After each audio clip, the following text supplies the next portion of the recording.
बिल्कुल लगी हुई पीठ से जो शिवरात्रि होती है वो शिवरात्रि, अगर उस शिवरात्रि का व्रत, साधना, तप, भजन संसार का मनुष्य कर लेता है तो जिंदगी में उसने कोई व्रत किए ना किए हो, अगर एक व्रत शिवरात्रि का, प्रदोष की पीठ से लगी हुई शिवरात्रि का अगर कर लेता है तो उसको पूरे जीवन के व्रत का पुण्य फल प्राप्त हो।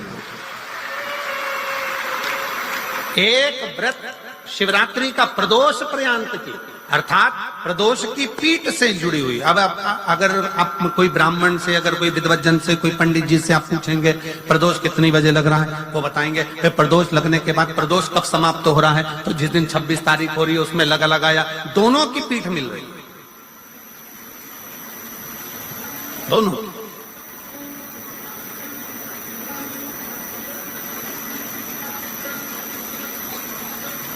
करो व्रत।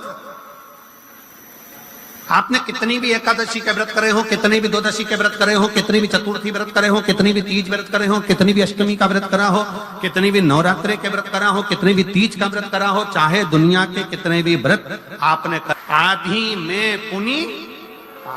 तुलसी बाबा कहते हैं थोड़े में बहुत होता है। आपके व्रत, अगर कोई बीमार है उसके लिए, अगर कोई कष्ट है शरीर में उसके लिए ऐसा व्रत है, बाकी के सभी के लिए तो वही व्रत शिवरात्रि का पूर्ण व्रत है जिसमें भगवान शंकर की विरल भक्ति को हम प्राप्त करें। कितना विचित्र कर्म है, जरा विचार करिएगा कि प्रदोष काल का लगाया गया दीपक, प्रदोष काल, प्रदोष के दिन, प्रदोष काल का जो दीपदान होता है वो सरल नहीं होता, वो सहज नहीं होता।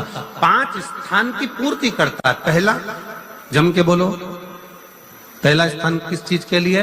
काल सर्पदोष के लिए। दूसरा, पितृदोष।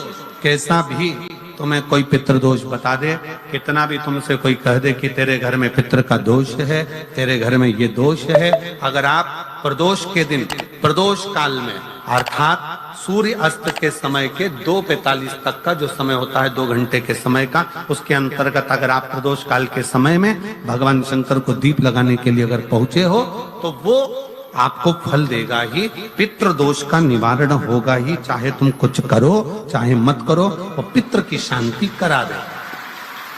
दूसरे नंबर पर है पितृदोष। तीसरे नंबर पर है वास्तु दोष। हमारे घर का, अब एक बहुत सावधानी से श्रवण करना, वंश की वृद्धि नहीं है।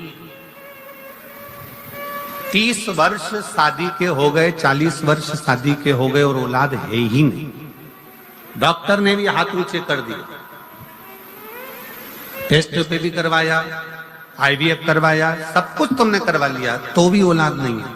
तब आखिरी में एक काम चालू करो, प्रदोष का दिन दोनों पति पत्नी व्रत चालू कर दो प्रदोष का, और प्रदोष काल में शाम के समय जाकर एक ही दिए में 2 लंबी बाती जानते हो ना, रुई की लंबी कपास की बाती 2, और दोनों बाती एक ही दिए में रखकर पति पत्नी दोनों उसको प्रज्वलित करना प्रारंभ करें, बाबा संतान देकर ही रहेगा, औलाद आएगी ही।